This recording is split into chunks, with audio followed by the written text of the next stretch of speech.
Welcome, Nexters. This is Next Up. I'm Mark Halperin, editor-in-chief of the live interactive video platform Two-Way, and I'm your guide through all the noise, through all the mist, all the confusion. My goal here, as always, very simple. Skip over the talking points, skip the fake stuff, and get you what you need to know what's actually happening now and what's coming up. So you're 3 steps ahead of everybody else. I'd say at least 3 steps. I've got an incredible guest today, Andrew Sullivan. Really one of the most impressive people I know as a thinker, as a writer. He's been doing it a very long time at a very high level. I recently was on his podcast. I enjoyed it so much and delighted that Andrew will be here with us. We're going to talk about AI, how he uses it in his life and how he sees it for the country. We're going to talk about this concept much discussed, the Epstein class. Who are they and what should be done about them?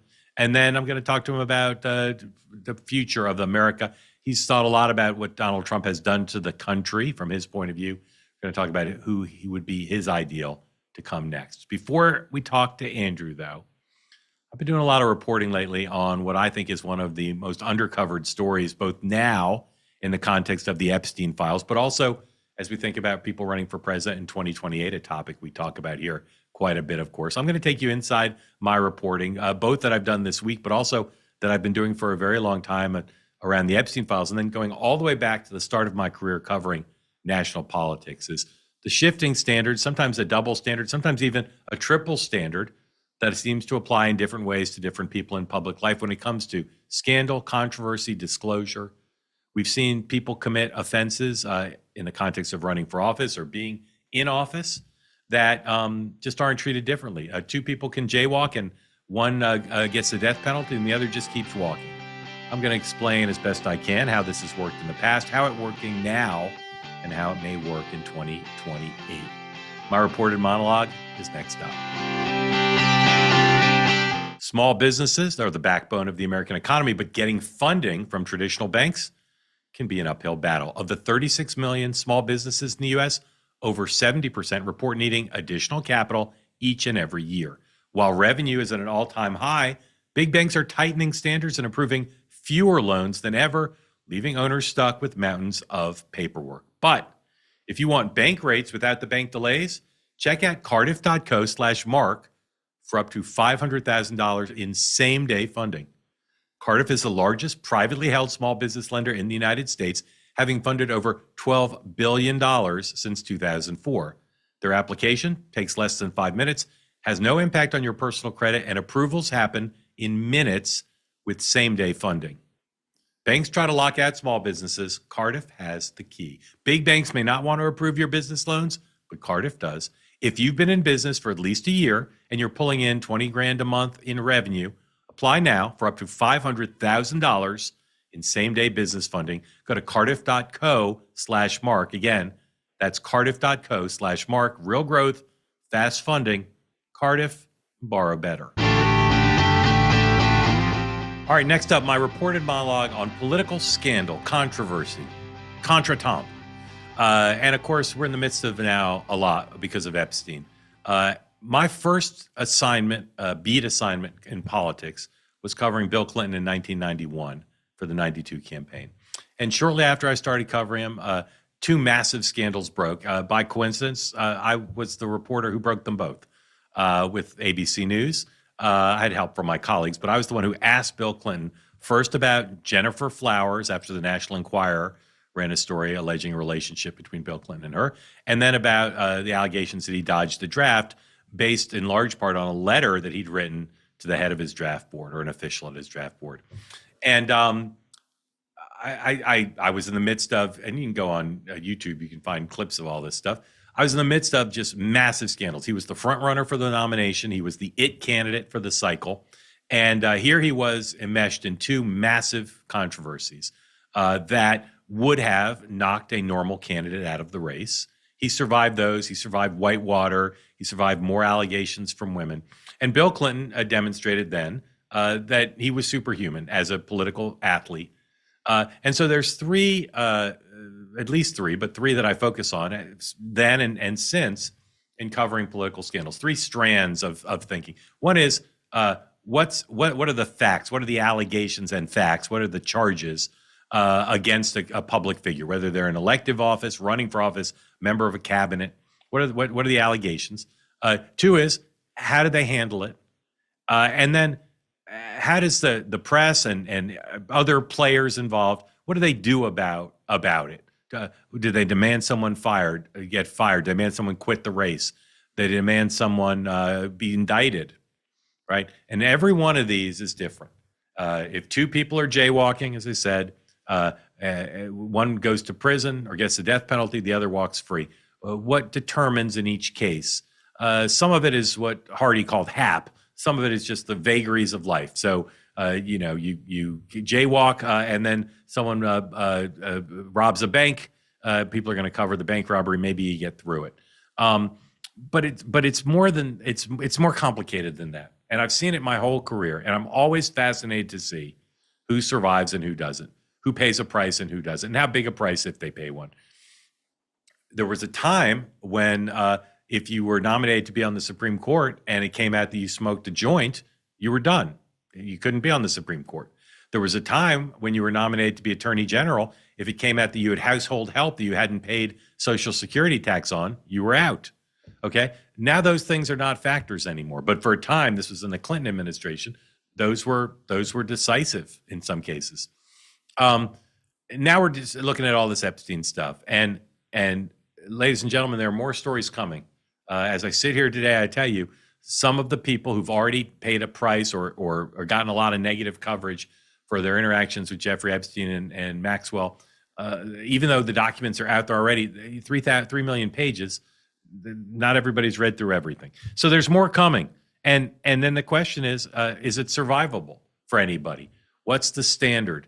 And I've been surprised and haven't really figured it out yet.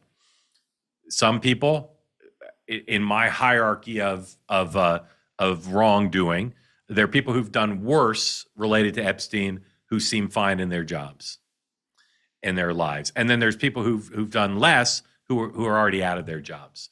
And again, I say with as much modesty as I can muster, I know as much about this as anybody alive as it pertains to American politics and media, and I can't figure it out.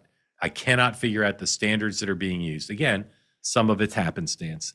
And a lot of it is how the world has changed right now, because the ability of a person under attack to have three things going for them that didn't exist at the beginning of my career. One is digital media, the ability to be your own war room and fight back by putting out your own stuff. That's number one. Number two is the tribes, the red-blue tribes. If you're a red person and you're in the Epstein files and they're trying to take you down, I say in air quotes, and you rally the red tribe behind you, you're fine, because the red tribe's going to say, we don't care about the facts. We just want our tribe to win. And of course, President Trump has benefited from that quite a bit. And the third is there's so much information out there that it's very hard to know what's true. Back in the old days, if it was in the New York Times, a big investigative piece on somebody, everybody just treated it as true. Now there's stories all over the place. There's social media all over the place. And so understanding this zeitgeist environment of who survives and who doesn't, very complicated business. So back in '92, we were at the dawn of all of this. We didn't have the internet. We didn't have social media, but there was more media. And there was a different standard. And one of the theories I've had, I'm not the only one who said this, but the end of the Cold War made it more open season on people in public life. Because during the Cold War, there was kind of I'll say gentleman's agreement, because it was mostly gentlemen, but there was an agreement amongst elites.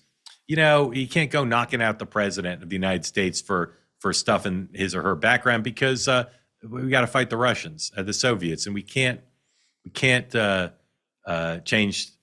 the power structure based on personal issues or economic scandals, and so that changed because the Cold War ended at the end of the Bush administration or Reagan administration. It was ending, and then the other thing is it just became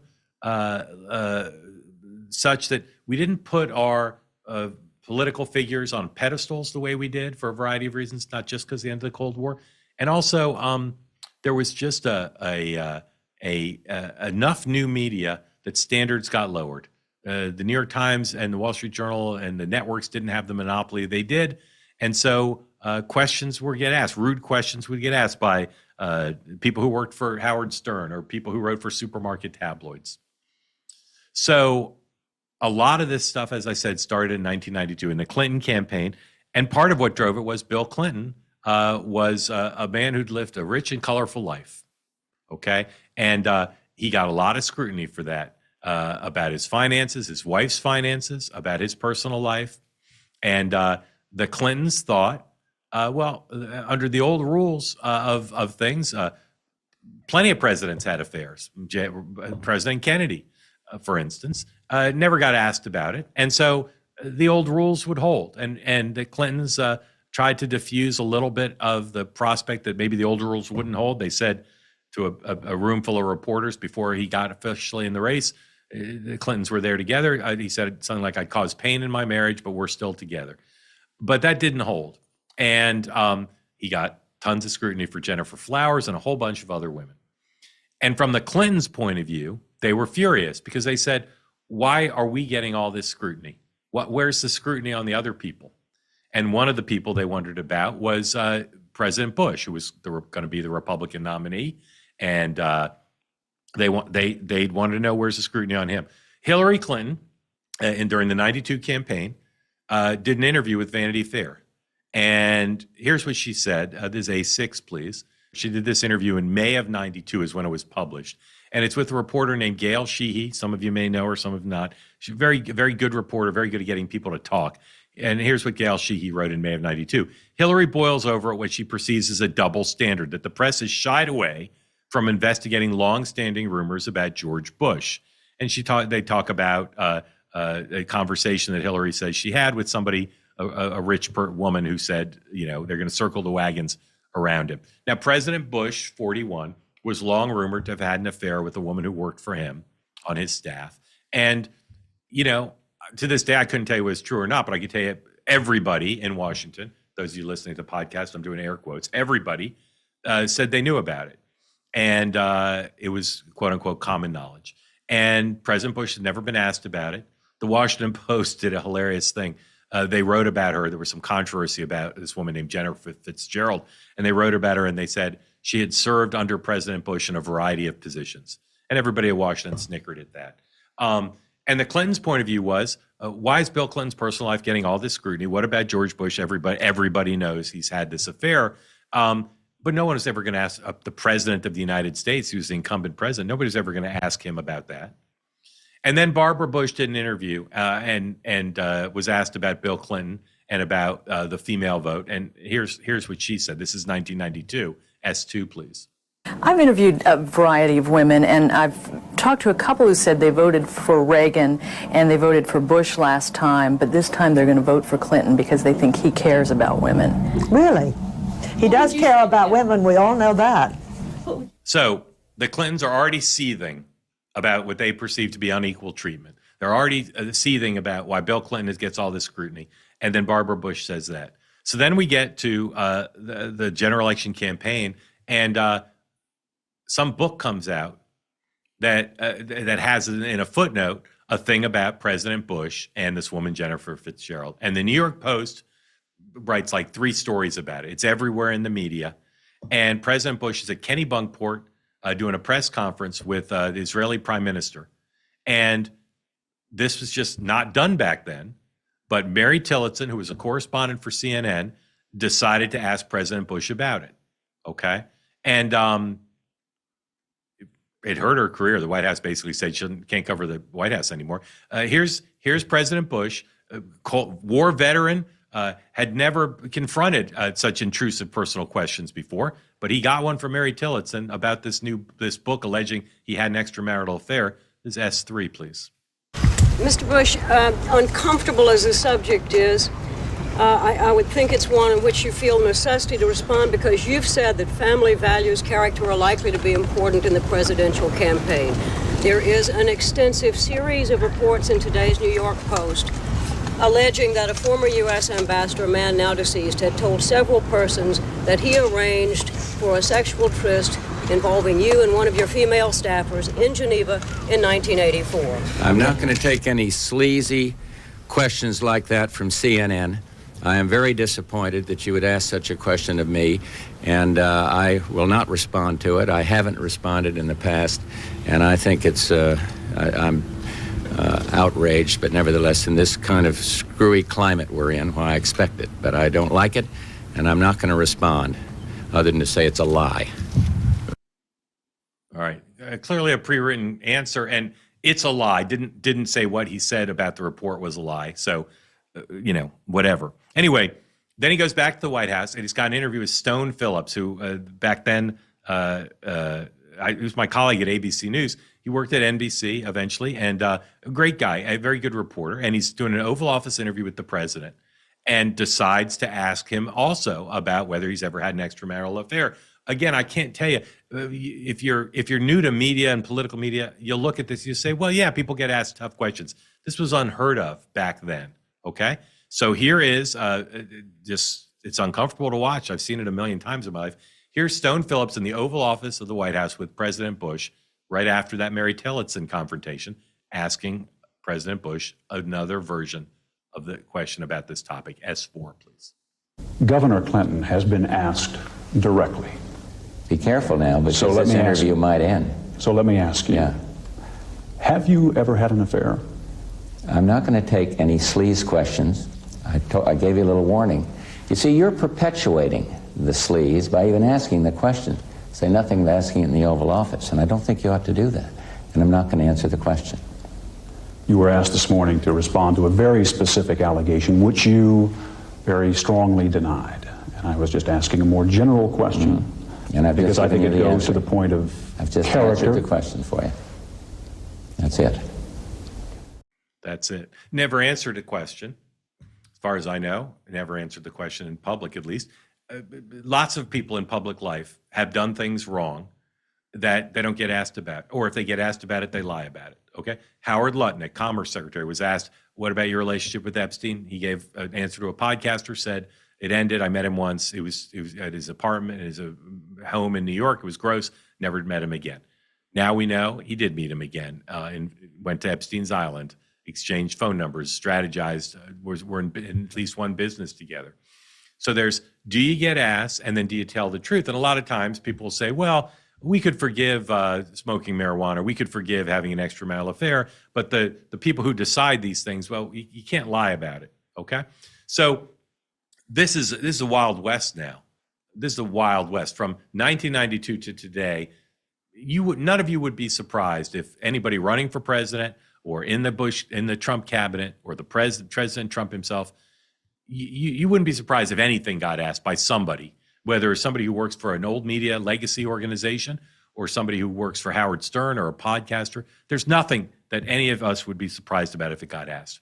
But not everything get asked, right?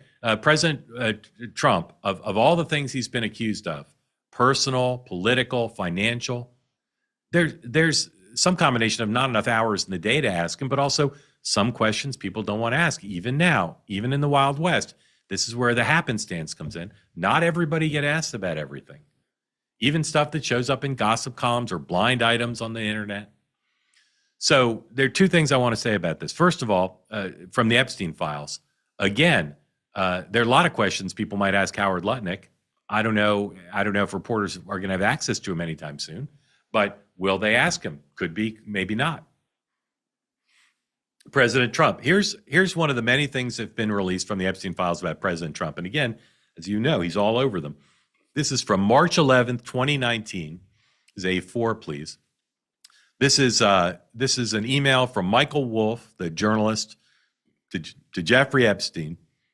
And it's about President Trump's decision to stay over the holidays in the White House while his family went to Mar-a-Lago. And the allegation here is that a woman who worked for President Trump was having an affair with President Trump. It says, now the president's telling friends that he wasn't staying at the White House because of the shutdown. There was a government shutdown going on. He was staying because he was having sex with this woman. And Michael Wolff says, was this shutdown bravado? Was it locker room talk? Or all part of a new alternative reality that only President Trump seems to be living in? I don't think President Trump's ever been asked about this alleged affair, but he could be, and he'd probably, whether it was true or not, he'd probably say no.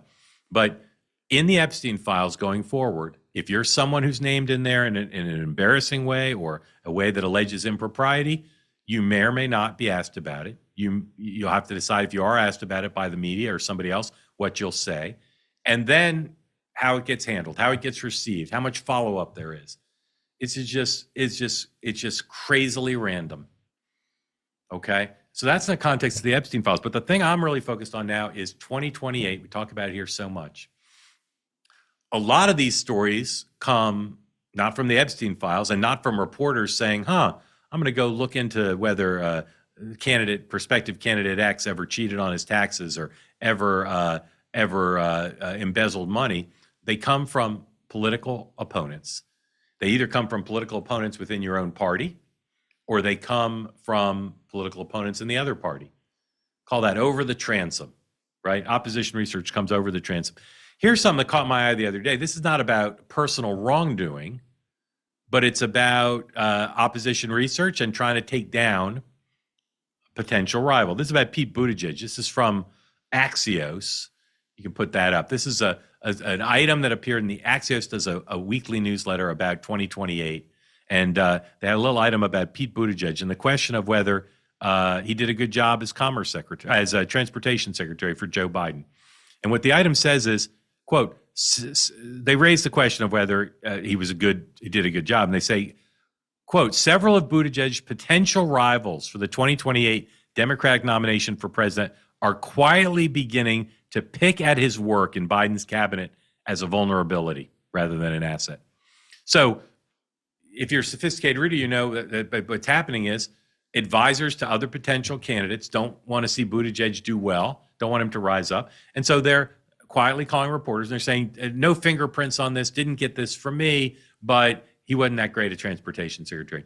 That can happen on things like people's bio, people's record, but it can also happen on this personal stuff. And I'm telling you this right now, and this is the heart of what I want you to take away from this monologue, is I know without having done any work and without stuff coming purposely to me, almost everybody who's talked about here has problems in their lives.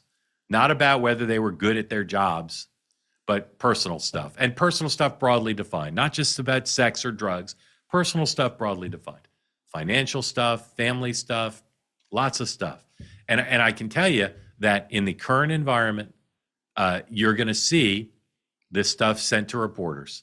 If prospective candidate X starts to rise up, you're going to see the operatives, both the Democrats and Republicans, and it'll be true about J.D. Vance too, tell reporters, hey, look into this. And then the question is going to be, do the reporters look into it? Do they ask them directly about it? Or their people about it? How do they handle it? And then what's the reaction? Because I'm telling you, and some of you would be mad at me for being vague here. I'm telling you, there's stuff out there about lots of these people. There's stuff out there about lots of them. And you do not get scrutiny until you run for president. You might run for Senate or governor or been in a CEO of a company. Until you run for president, the incentives aren't there for your opponents, prospective opponents or opponents, to do the research and come after you. And no one who's running for president in 2028 in either party has the superhuman ability of Donald Trump and Bill Clinton to survive stuff that would kill anybody else politically. None of them do. I just tell you, they don't. So then the question is, okay, as mortals, as the level of Barack Obama, the level of George Bush, the level of Joe Biden, how much can they survive? Now, those three guys survived a lot, as did President Bush 41, because they made it to the White House. I mean, clearly, you don't make it if you can't survive some stuff. But how much can they survive? And in the current world in which we live, with AI and digital media and a lot of reporters with a very low bar for publishing things, it's going to be the Wild West times 10 in 2028. Anybody who wants to be president is going to have to decide, are they willing to walk through this? And I'm flabbergasted, based on what I've been told, I'm flabbergasted at some of these people making noises about whether they're going to run, that they might run. Maybe they will. Maybe they'll end up running. And maybe this stuff won't be true or will never come out, or they'll handle it great. But but I think some of these people aren't going to run. They're talking about it because it's flattering. You can raise money, get more speeches, maybe get a book deal. But to run for president, knowing what you have in your background in this day and age, super risky, because it could knock you out of the race. It could knock you out of polite society. Look at John Edwards, ran for president, kept in the race, knowing that he'd had an affair with his photographer, and eventually she gets pregnant. I mean, to run for president with that stuff in your background is bonkers. And I'm just telling you, watching George H.W. Bush knock away that question, not answer it, that's from a bygone era, ladies and gentlemen. Surprising he got asked, given the era, but he did. But now the questions will come. And this is a massive part of what's happening now as people consider about whether to run or not. And it's massive with the Epstein files too. Massive. Because all these people are having stories written and they're trying not to answer, or they're putting out pro forma statements. Watch what happens on Epstein. Watch what happens for 2028. This issue of handling negative stuff, how you respond, and then how everybody else responds, it's a massive and under-discussed story. All right, that's my reported monologue for today. Always like this, though, to be a two-way conversation. You know that's my preference. Let me know what I'm missing. Let me know what you think about what I said. Drop me a line. Send me an email. Next up, halperin@gmail.com. Tell me all about what you think about what I said. And, of course, as always, we'd love for you to make sure you're liking, subscribing, and sharing this content and all our bonus content. Go to the YouTube channel and sign up. Share it with your friends. Make sure you get every full episodes, bonus videos, everything's on the YouTube channel, youtube.com/@nextuphalperin. And if you like the podcast version, same thing. Just we want Nexters to multiply, be fruitful. So go to the podcast and click like and subscribe, but also make sure you toggle the downloads on so you get everything right away without having to look for it, and make sure you tell your friends. Next up is where it's at. Grateful to you. All right, we're at a quick break right now, and then next up right here will be the great Andrew Sullivan. We're going to talk about how he sees the Trump era and beyond. Andrew Sullivan is next up. In an e-commerce business, order fulfillment can make or break your success. ShipStation's all-in-one platform combines order management, inventory tracking, returns, warehouse integration, and powerful analytics. Compare rates across USPS, UPS, and FedEx, and you'll unlock discounts up to 90% off. Import your own negotiated carrier rates to keep every savings. Plus, ShipStation automations save average users 15 hours per week. Proactive tracking sharing cuts customer inquiries by 12%, and built-in returns insights reveal what product is coming back and why, while analytics spotlight savings and optimization opportunities. One platform with maximum efficiency. Try ShipStation free for 60 days with full access to every feature, no credit card needed. Go to ShipStation.com and use the code NEXTUP for 60 days for free. 60 days gives you plenty of time to see exactly how much time and money you're saving on every shipment. That's ShipStation.com, code NEXTUP. Go to ShipStation.com and use the code NEXTUP. Next up and joining me now, Andrew Sullivan. He's the editor and writer of one of the few essential things you must read weekly, The Weekly Dish, aptly named, and the author of two great works, Virtually Normal and The Conservative Soul. I'm a fan of irony, so I'm going to waste some of my precious time with Andrew telling you that I would like him here for 12 hours because there's almost nothing that occurs that I don't want to discuss with Andrew Sullivan or hear what he thinks. And I was on his show recently, and I said this. I'll say a version of it now. He's singular. No one has done what he's done for so long and so well, which is to think about and write about and talk about America and the world in a way that is done with rigor and creativity and humor and intellect and fairness and a profound understanding of the human condition. With that subtle introduction, ladies and gentlemen, Andrew Sullivan. Andrew, thank you for being here. Well, thank you so much for that really very kind introduction. Yeah. I mean it. I mean it. It's true. I can't speak. There may be some great people like you in China or Vietnam that I don't read, but in the English-speaking world, you've done so well for so long, and it really. I'm serious. I thought about what do I want to talk to Andrew about in our limited time together, and I could have picked 1,000 things. Yeah. But this is what I start with. Donald Trump has changed the world. He's changed America. What would you say are the most profound ways in which he has changed America? Not taken advantage of what he inherited or seen an opening to do what he's done, but how has he changed us? There are many ways in which you could answer that question, I suppose. I mean, you can talk about the way in which the United States has shifted, which I think was inevitable at some point, towards a more 19th century position in the world, which he sort of moved us towards. But I think that could have happened and was happening in a slightly more responsible way before him. Maybe he made it all that much more obvious and drastic. But that's changed. That's a change. I think America's going to have a different perspective on the world, a different attitude towards the world than we have had in the past. The other thing I would say that just simply in terms of the culture, I do think that he's introduced an indecency into our public culture that is new and hideous. The celebration of cruelty, the denigration of your opponents, the use of language and rhetoric that's truly disgusting. The fact that someone can be shot dead like Rob Reiner was, and he will come and say, good, I'm glad that Trump hater is dead. I mean, that kind of stuff we've never heard from a president before. We've always heard from presidents in moments of difficulty or crisis, an attempt to unify us in some way. And he refuses to do that, and so has really created and stirred up a polarization that was there before him, no question.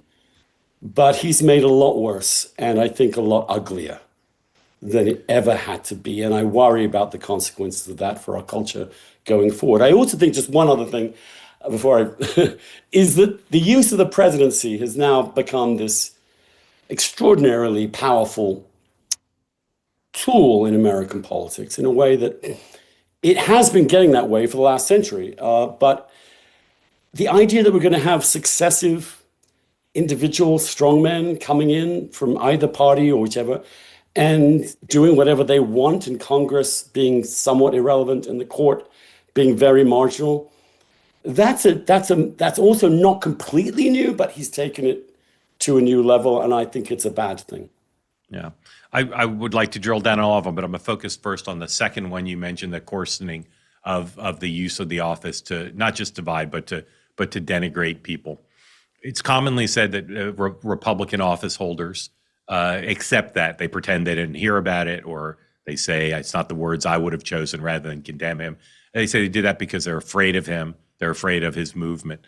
What do you think it's doing to the culture that they accept that? Not Trump's original actions, but what's it doing to our culture that they don't condemn it?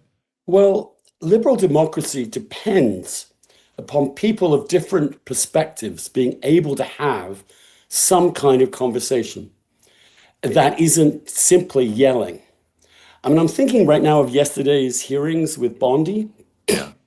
I've never seen I've occasionally, but the hearing there was just a fighting match in which insults were slung across the aisle. There was no good faith.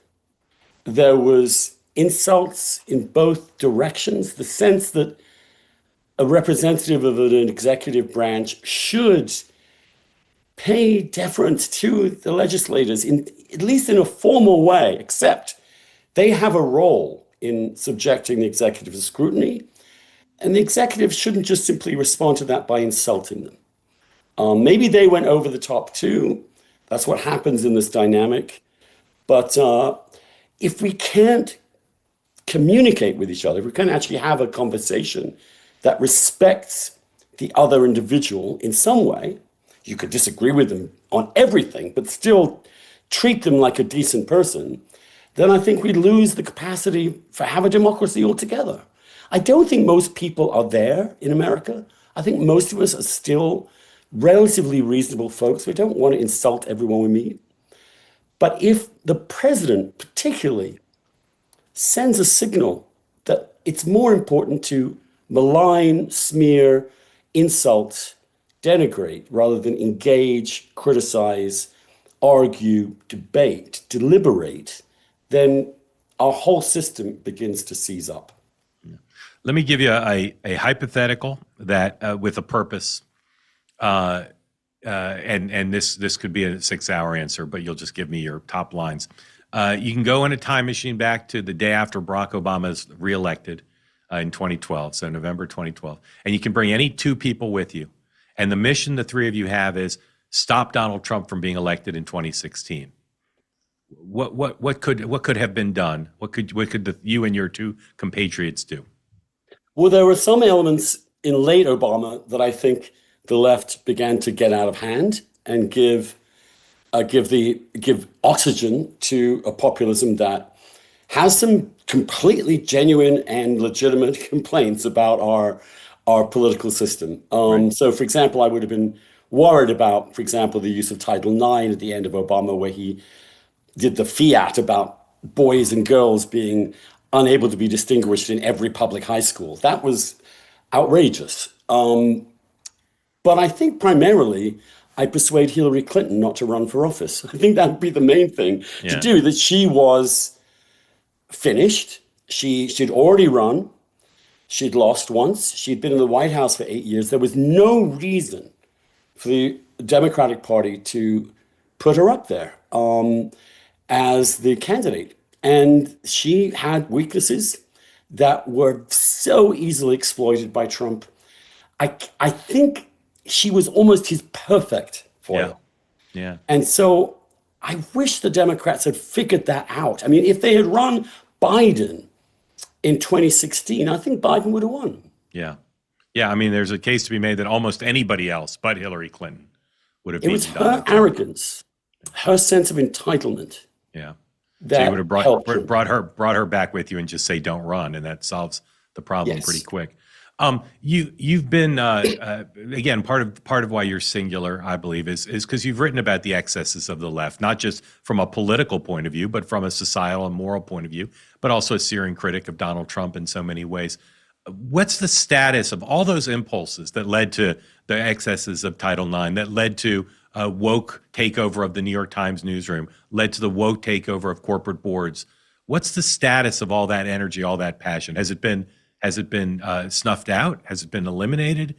I don't think it has, Mark. I mean, I wish it had. My concern with it is not even pragmatic or political. It's moral. Yeah. It's moral.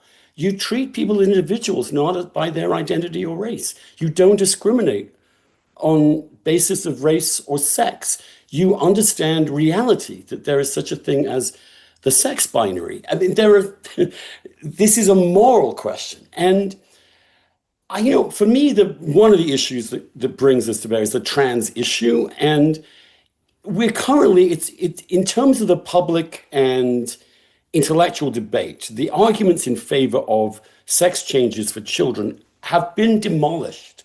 There really isn't anything left. And yet the Democrats seem incapable of saying it and moving distinctly and clearly in a single direction. If a Democrat could say, no, I support civil rights for all transgender people and their dignity and their equality and their humanity, and I think it's unfair for boys to compete against girls in sports. Now, girls can be, you can have trans men, people who are genetically or biologically female who compete against other men, because there's no unfairness there. They're going to lose almost certainly. But the other way around, no. And the other thing is leave children alone, leave gay kids alone, leave gender dysphoric kids alone, help them in every way you can, psychologically, all the rest of it, but do not intervene medically, irreversibly. Why can't they say that? And why can't they also say we are ending DEI? We don't think this has helped. We think it has hurt. If a Democrat had a solid affordability agenda and a return to decency and an end to wokeness, he'd win or she'd win.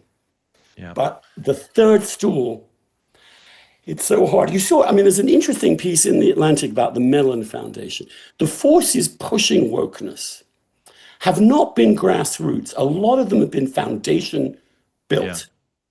Yeah. Since we won marriage equality for gays, the increase in funding for the gay rights groups has gone up 66%. No, they've got nothing to do but make trouble. So a lot of this is hard to deal with at the structural level because the foundations and the donors are so extreme and have so much money. But I mean, I can hope and pray that someone will come along because the possible political gains from making that position, for doing in 2028 what Clinton did in 91, and to some extent what Barack Obama did in 2004, which is aggressively and clearly retake the center. Whoever does that is going to do very well. People are, I think, to be honest, they're exhausted by what Trump has put them through. And I think there will be a great desire for some calm. I want to talk about the future, but first I want to sit with the past for a bit. I think a lot about 2016 when Trump beat Clinton through Trump's reelection, that 8-year period, and really back to 15 when Trump became a serious candidate. So I call it the 10 years of Trump. And I think a lot about it on two tracks. One is what Trump has done, having a movement at his disposal and winning two out of three elections. But I think a lot about the resistance, the opposition.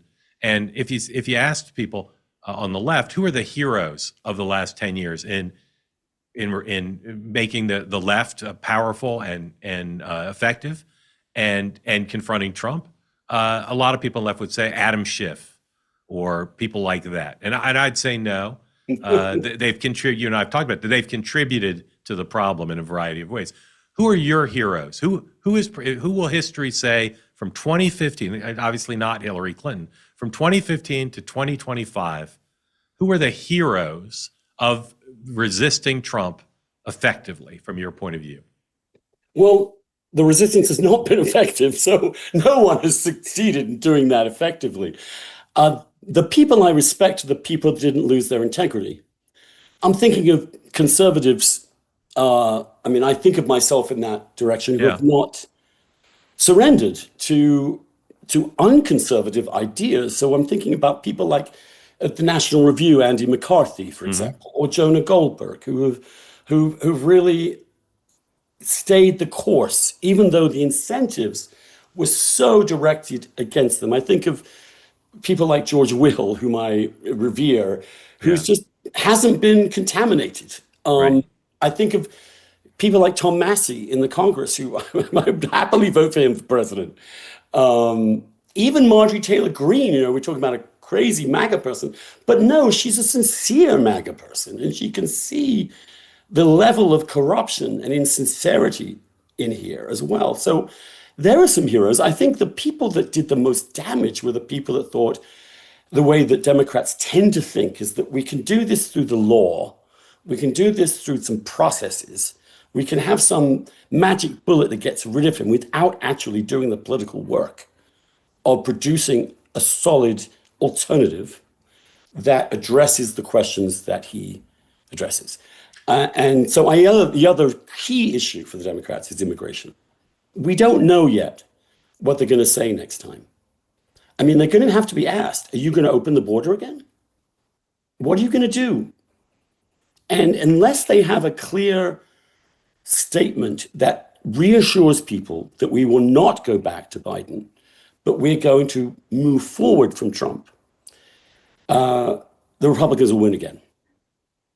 Talking to Andrew Sullivan, and everyone you named, I'm not sure I'd put all of those on my list, but I understand the category.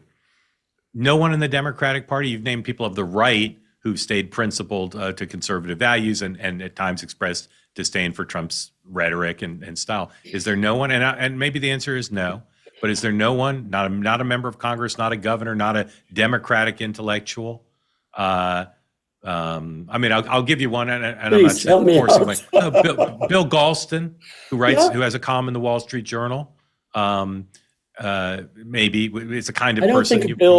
I think of Bill more as a more of a centrist. He does have Democratic leanings, obviously, and he's democratically affiliated. But I don't think of him as a left figure. I think that it's a complicated time because at the same time, the left has a great populist opportunity right now. Yeah.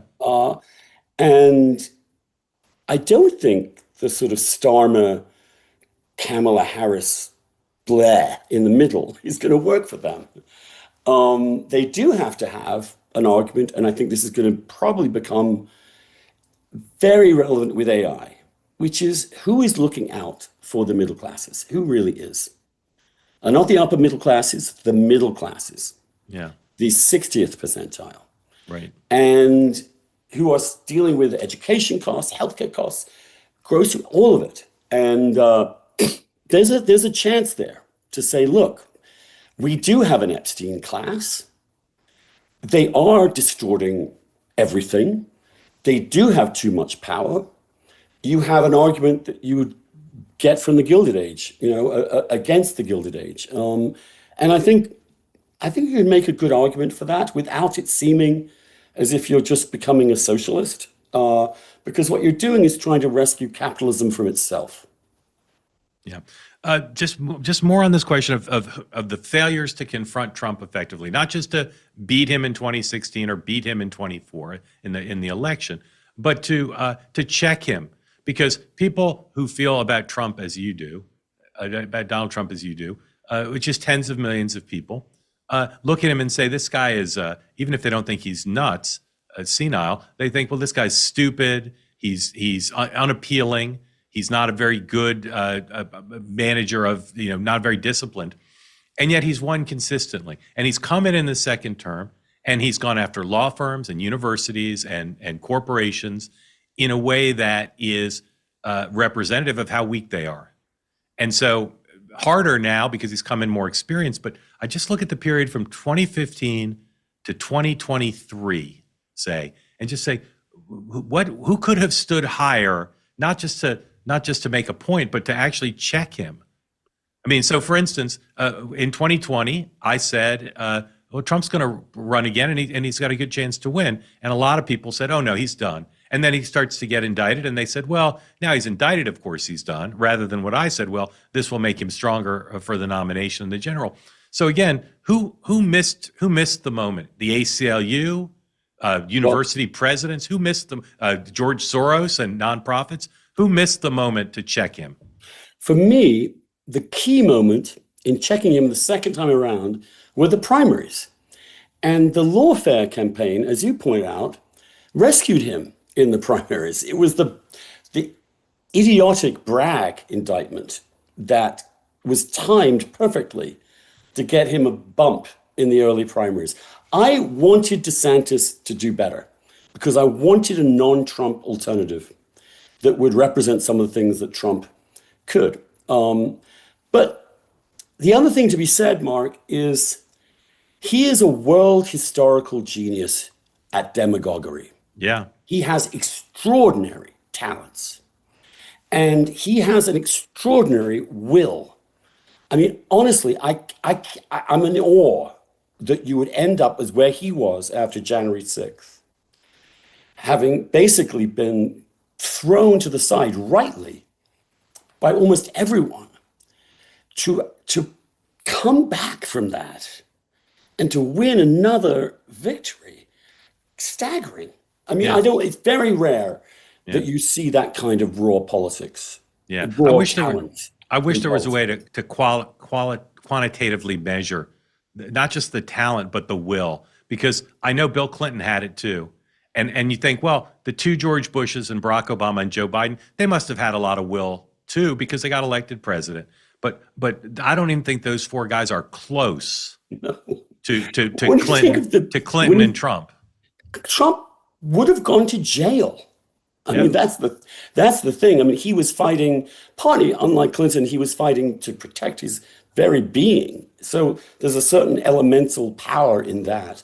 But yes, I think the ego and the will to power is personally extraordinary in the man. I saw it from the very get-go. And I think, yes, he says some crazy things. Yeah, I do think he is mentally unwell. I do think he's so psychologically disturbed that he can't control himself in all sorts of ways. Yeah. But to my mind, that is more of an indictment of the opposition than of him, that they failed to stop it. And I think they failed to stop it partly because of Biden, because Biden could have, and this is the great missed opportunity, could have owned the center. And in fact, what he promised to do. That's why people like me supported him. But when Biden did the bait and switch, and suddenly you have massive government spending, huge cultural shift to the very far left, massive sex and race discrimination across all government and in corporate America, you handed Trump, so I think, an opportunity to get back. So Biden does bear the most responsibility for that. And he's the anti-hero. Yeah. Partly also because of his arrogance and his attempt to stay in power, obviously well past the time when he could have adequately done it, and then him sabotaging the possibility of there being a really decent candidate for the Democrats in 2020.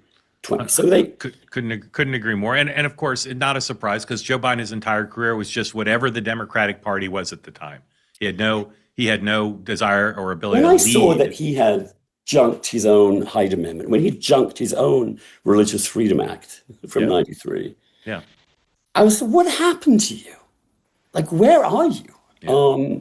Yeah. But I think you're right. I think he was always a weak man who clung to the center of the party and wanted what the party wanted. And unfortunately, the party became the groups, the lobbying groups, not the actual party itself.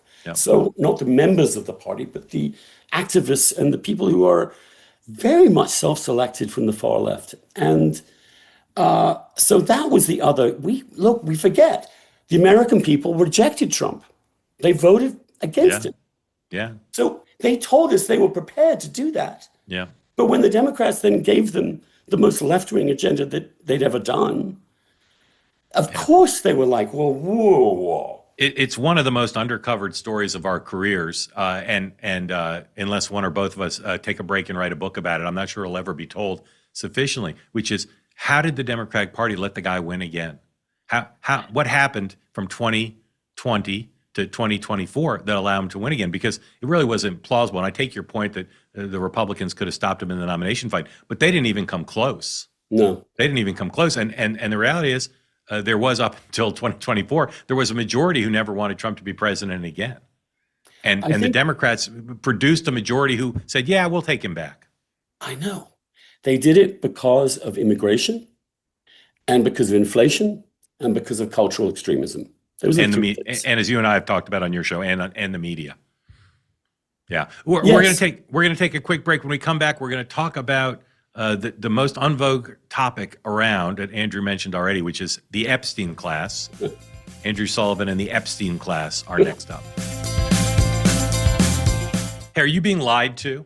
They tell you, go ahead, max out your 401k or your IRA, and then they make you beg for permission to use your own money. Well, it's time to get the truth and discover a better way to grow and protect your money. Bank on Yourself is the proven retirement plan alternative banks and Wall Street desperately hope you never hear about. It gives you guaranteed predictable growth and retirement income, even when the markets tumble. Your principal is protected, your growth is locked in, and under current tax law, your retirement income can be tax-free. You're in control with access to your money for emergencies or opportunities that come along, with no questions asked and no government penalties or restrictions. Even when you use your money, it keeps growing like you never touched it. With built-in inflation protection, your savings grow every single year, so you'll always know the guaranteed value of your retirement and have real peace of mind. You can get a free report that reveals how you can bank on yourself and enjoy tax-free retirement income, guaranteed growth, and control of your money. Just go right now to bankonyourself.com/Mark and get your free report. Again, bankonyourself.com/Mark. One last time, go to bankonyourself.com/Mark. All right, next up, back with me now, Andrew Sullivan, editor of and writer of The Weekly Dish. It's really there's 5 indispensable Substacks. That's one of them, and author of the great works Virtually Normal and The Conservative Soul. And as I said in my introduction to him originally, he's a singular force, and to do what he's done, he's the Willie Mays of intellectual thought and writing, and does it with a sense of humor. Andrew, welcome again. Thank you for being here. You talked about the Epstein class. And I'm not trying to make this argumentative or suggest I disagree with you or others on this, but I just want to try to put it in a little bit of historical context. We've had rich elites helping rich elites in Britain and the United States forever, right? I was old. Won't find an older story than this. And we are now in a populist moment on the left and the right. So I understand the heightened focus on rich people. But what defines leaving aside whether anybody committed crimes connected to Jeffrey Epstein, which so far there's been no clear evidence of. Leaving aside that, what do people mean now when they say the Epstein class? How is that defined? That's distinctive from just rich people talk to each other and have a lot of benefits. Well, I think the concentration of wealth in the last 25 years has meant that the very, very, very, very wealthy have reached a new level of almost interplanetary separation from the rest of us. And you see this everywhere. You know, it's not just a healthy upper middle class. It is a super, super, super rich that have begun to put their money into whether it be real estate and preventing people from affording to live anywhere in the big cities, or whether it's from their big AI ventures, which are pushing up people's electricity bills. So here's what I'll say. There was no child rape conspiracy that I can see.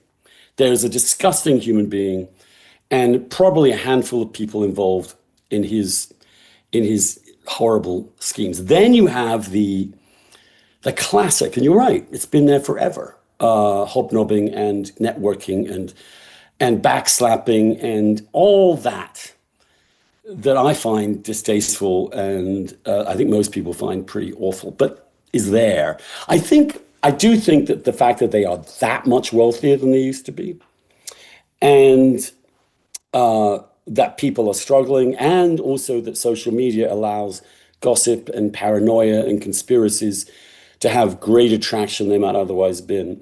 But I do think the notion that there is a group of people, we see this in California with this proposed tax on billionaires, 5% tax on billionaires. The money they do have is so ridiculous and so out of proportion to anything any individual could ever possibly spend, or that I'm a right winger. I've always been a classical economist.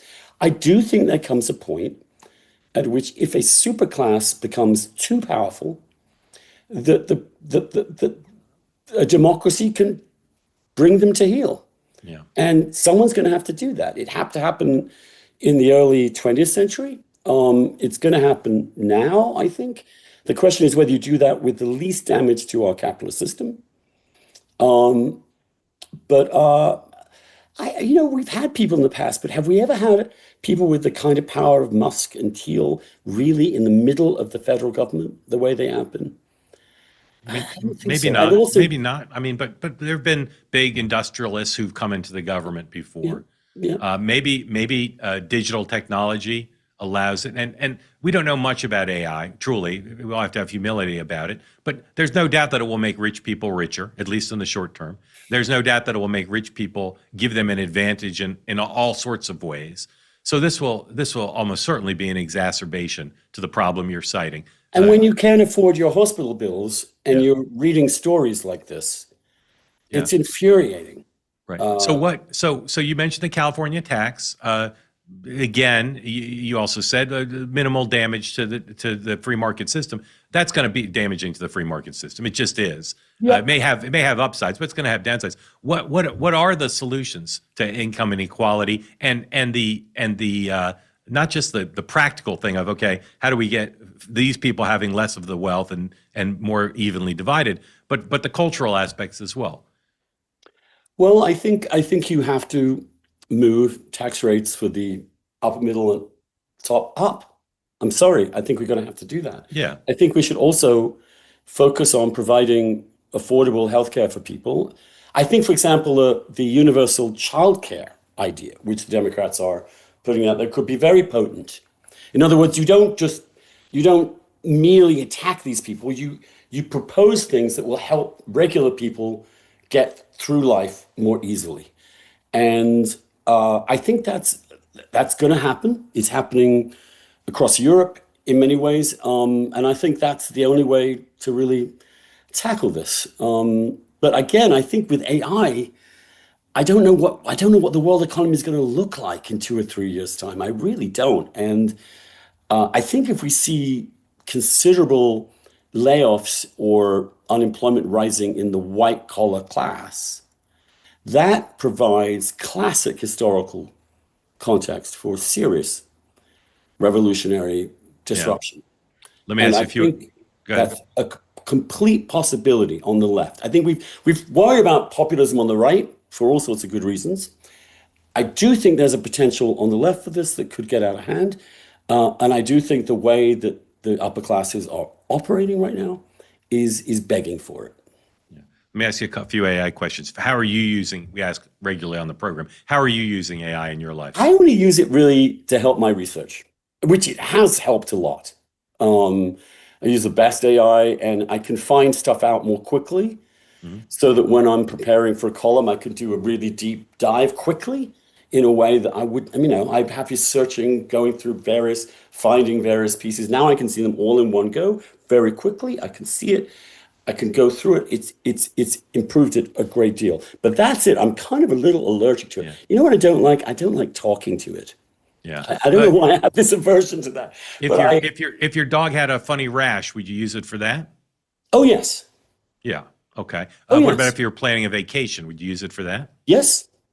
Yeah. I've used it to find a house cleaning. I've used it to find a dog walker.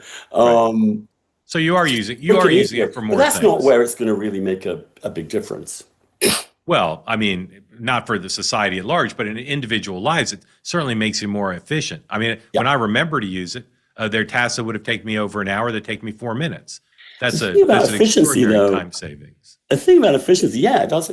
But what if you ratchet efficiency up? You end up with nothing to do. I mean, that's the paradox. You can always take naps, Andrew. What about if you were but here's my biggest worry right now about it. I think it is my single biggest worry is I look at politicians and bureaucrats and most corporate leaders and how they've handled dealing with the negative sides of social media. And they've been completely inept. There's a massive consensus that we've needed to do more to protect children from some of the social media sites. And when the government tries, they fail because they're not smart enough to do it. They're not smart enough to preserve the benefits and override the corporate lobbyists. I really worry about this. David Sachs seems very smart, but he's for unfettered. There's a strain of thought in the Democratic Party and the populist Republican Party that says there needs to be some guide rails here as this thing develops, as AI develops.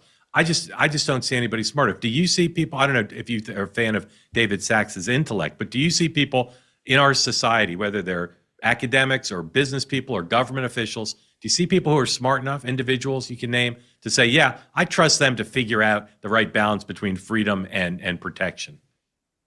I'm afraid I don't. Do you? I mean, No.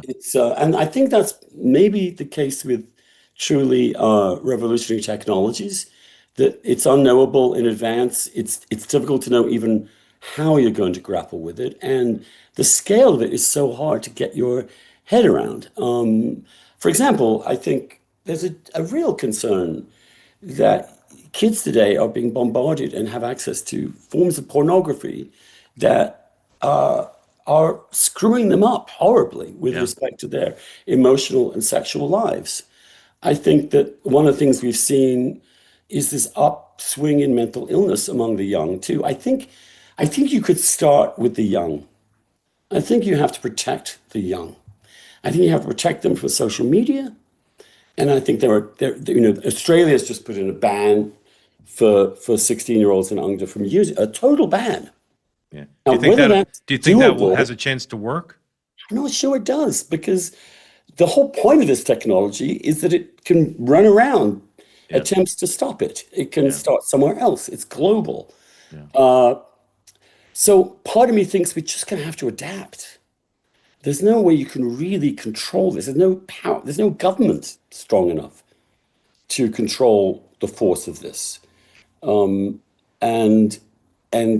so we have to sort of keep our eyes open and just behave pragmatically as the challenges emerge. I'm not even sure what those challenges will be, but I think we have to be on the alert. And I don't see any ability to really control it through government. I just don't think it has the power. Yeah. If you could just make someone president who's constitutionally eligible, when Trump leaves? Whoever Andrew Sullivan picks as president in January of 29, who would you pick? They have to be constitutionally eligible, and you can't put them in a time machine and get the younger version. Who would be your ideal choice to be president? I would put Pope Leo in there. Put who in there? Pope Leo. Oh, Pope Leo. He Interesting might be choice. persuaded to leave. Yeah, high office. he is No, I'm just constitutionally kidding. eligible. I do think that I'm just trying to. It's a good question, and you put me on the spot. So give me a second to kind of Take a second, think about it. Well, what tell us? Maybe we'll work towards it. What kind of would it be a Democrat necessarily, or would you want someone as independent?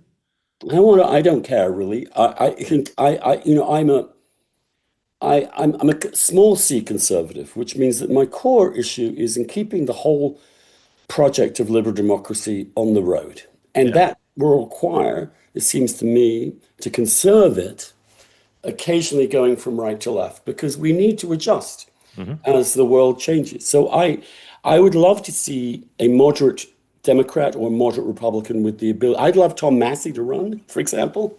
I think there's a who else do I? Would you like it to be a younger person as opposed to an older person? Would you like? Yeah, that's another thing that I would recommend, that Democrats run on a 75-year upper age limit for all federal offices. Would you be, again, you just get to pick them so they don't have to run the electoral gauntlet. Would you prefer it not be a white straight man, or it doesn't matter? I don't care. Yeah. I don't care. And I don't. Would you prefer to be someone who white straight men? Okay, that's good. I'm very glad to hear that. Would it be? I kind of like them myself. Would you I try to get along with them a little better. Yeah.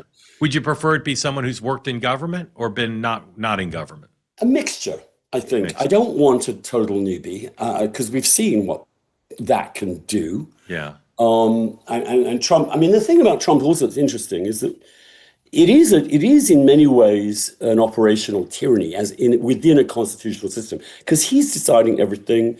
The executive orders are everything. Almost no laws are being passed. Foreign policy and tariffs are being done by executive authority.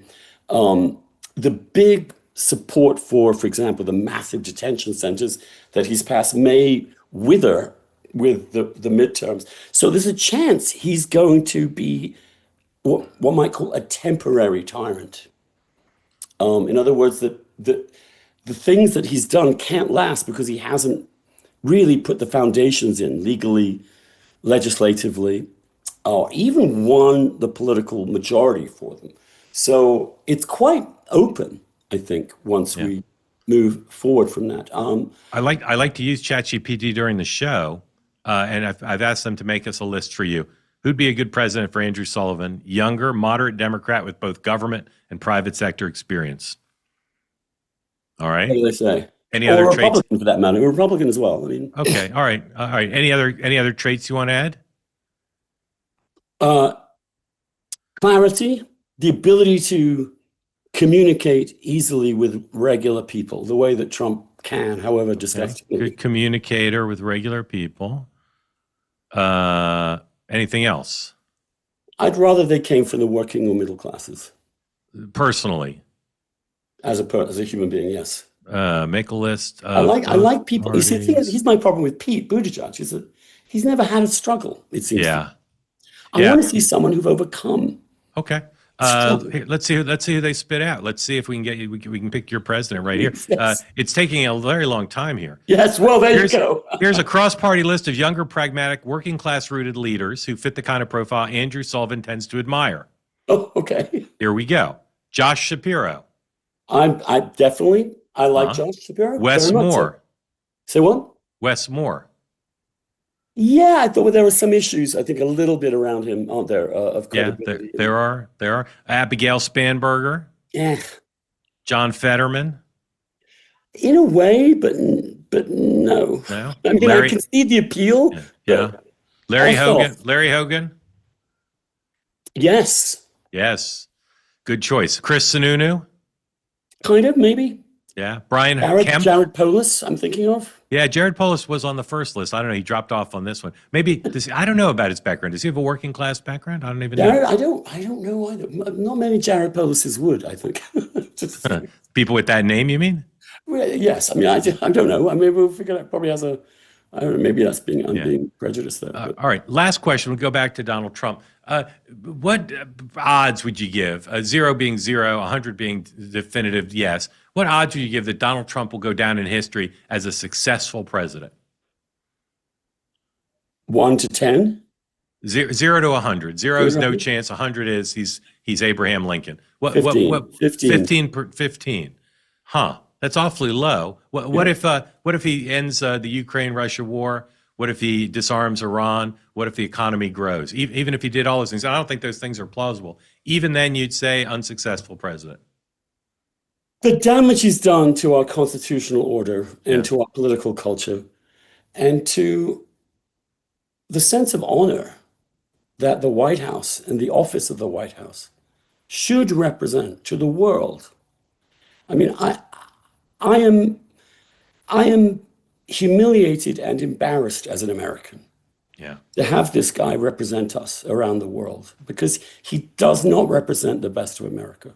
You know what I recommend? I recommend for people like you, when you go to Europe, put a Canadian flag decal on your backpack. I've always used to. The thing is, I grew up in Europe. I love America. I chose America because it is this fantastic, dynamic, exciting, brilliant place. But it's also a decent place. The people here are good people by and large. They're the most tolerant, humane people. They do enormous good. They commit to charity in ways Europeans never do. They live lives that are better than most lives that are lived in the West. And they are good people. And they deserve not to be represented by someone who is essentially a monster in many levels. And it's not them. It may be an element of them. It may be the streak that's always been around, that's finally but it's not them. And I love this country too much to want to see it continue in this way, because I know we're better.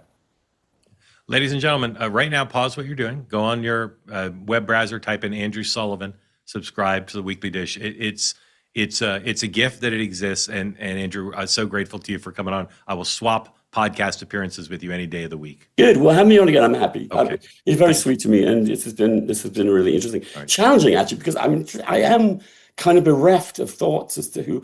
I just had two. I had Jason Willick, and then I just recently had Zed Jelani, one center right, one center left, young thinker, writer, and I asked them these questions too, and they don't have very good answers. We are waiting. We're waiting for an Obama. We're waiting for someone like that. someone to emerge to speak to the tens of millions of folks who do not like the status quo. Andrew, thank you. Really great to see you, and very grateful to you for making time. Thank you. That's a program for today. Coming back on Tuesday with a brand new episode. Particularly excited that our 8 for 28 segment, what Democrats are at the top of my list to be the nominee of the party, is returning next week. A big repertorial update for this month. You're going to see a lot of changes, and we'll talk through them together. You're going to want to see who's on the list. I hope you have a great weekend, and I'll see you back here on Tuesday. In the meantime, if you haven't done it yet, love for you to become an extra in a more official capacity. Don't just listen to the show. Become part of our squad. Go to Next Up on YouTube. Wherever you get your podcast, make sure you like, subscribe, share it, and that way you'll always know what's coming next up.